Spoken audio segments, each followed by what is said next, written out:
There's something psychologically unique about people who grew up in the 1980s. They weren't just raised in a decade. They were forged at the intersection of two worlds, and it created a mindset that researchers are only now beginning to understand. Let's start with something nobody talks about. You were 8 years old, sitting in your classroom, when your teacher wheeled in a television to show you a documentary about nuclear war. You watched animated missiles arc across a map, watched simulated cities disappear in white flashes, watched scientists calmly explain what would happen to human bodies in a blast radius. Then the bell rang, and you went to lunch. This wasn't a one-time thing. You grew up with the constant, low-level hum of existential dread playing in the background of your childhood. Movies about nuclear apocalypse, news reports about the arms race, adults making dark jokes about whether there'd be a future at all. And here's what's remarkable. You didn't become paralyzed by anxiety. You learned to hold two contradictory thoughts at the same time. The world might end, and you still need to finish your homework. Psychologists call this cognitive flexibility, the ability to function while holding uncomfortable uncertainty. But for you, it was just Tuesday. Now picture yourself on a Saturday morning, cross-legged on the carpet, 3 feet from the television screen. Cartoons blasted at you in rapid succession, colors and sounds designed to capture your attention. But here's what people forget. TV only had maybe 20 channels, and cartoons only aired until noon. Then it was over. Done. You could not binge watch anything. You could not rewind.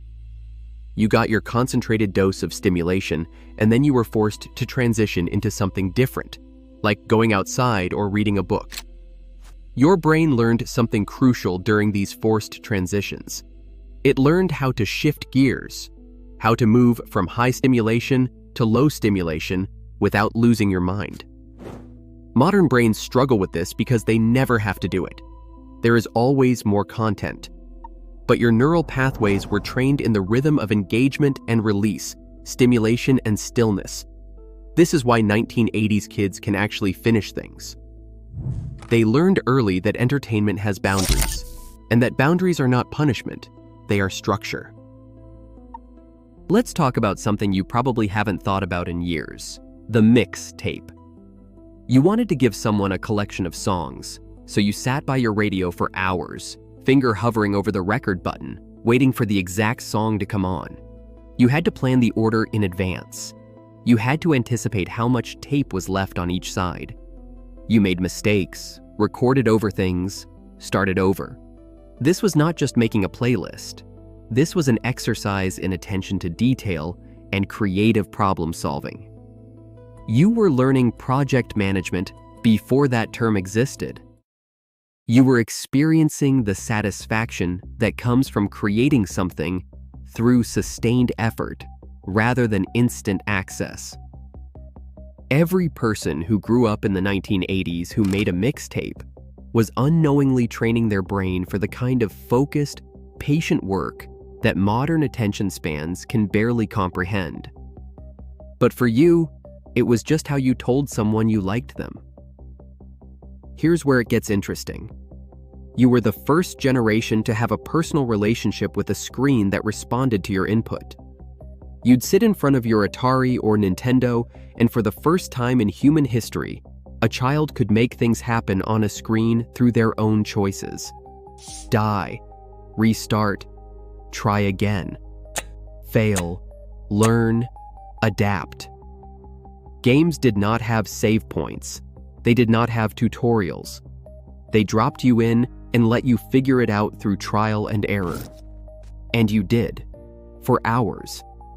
This created something psychologists call a mastery orientation, the deep belief that skill comes from practice, that failure is just information, that persistence eventually pays off.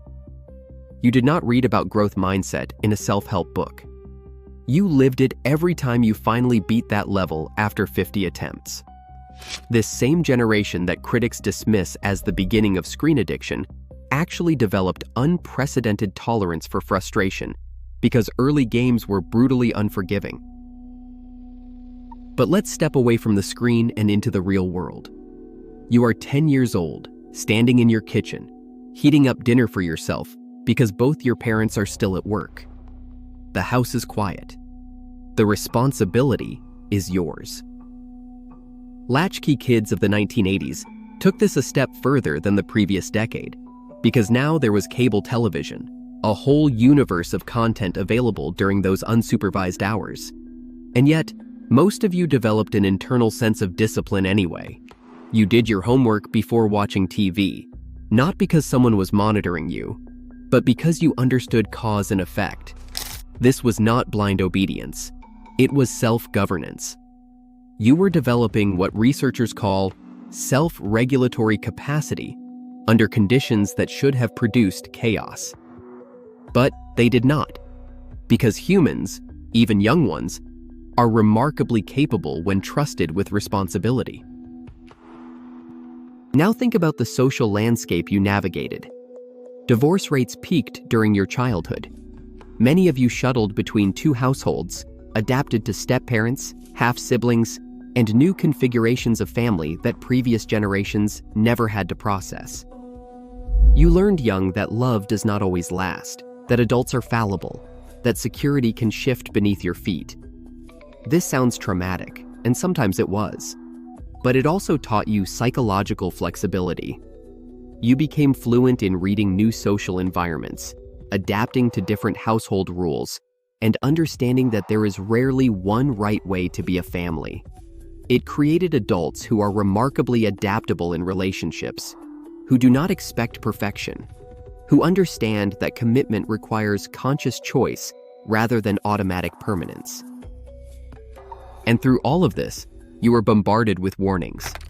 Stranger danger, drug abuse, satanic panic. Every after-school special told you the world was full of threats targeting children.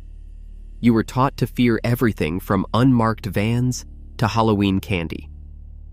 But here is what happened. You developed a sophisticated filter for fear-based messaging. You learned that not every warning deserves panic, that authority figures sometimes exaggerate, and that you need to assess threats with your own judgment rather than accepting every alarm at face value. This inoculation against fear-mongering serves you well in an age of constant outrage and clickbait catastrophe. The 1980s generation carries specific psychological equipment. You can function with background anxiety without being consumed by it. You can transition between stimulation and boredom without distress. You understand that mastery requires patient failure. You developed self-governance during unsupervised hours. You adapted to fractured family structures with remarkable flexibility. And you learned to filter fear-based messaging rather than absorb it wholesale. You were the bridge generation, one foot in the analog world of patience, one foot in the digital world of instant feedback. That bridge position gave you something neither the generation before nor after quite possesses: the ability to function in both worlds while being enslaved by neither. You know what life feels like without a screen in your pocket, but you are not intimidated by technology.